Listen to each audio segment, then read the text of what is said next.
Welcome back to another technical deep dive here in the debug zone. Today we're tackling a big question and breaking it down with insights from other users. Hopefully this clears up some misconceptions and helps you get the answer you need. So buckle up, stay a little curious, and let's jump right in.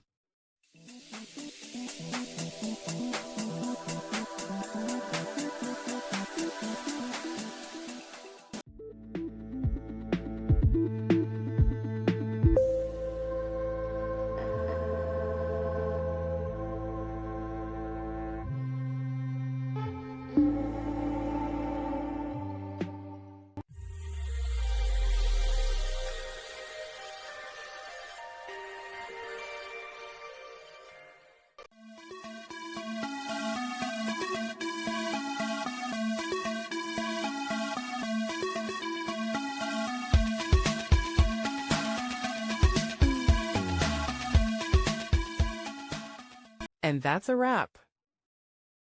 I hope you found the answer you were looking for. If you did, take a second to hit that subscribe button. It really helps out.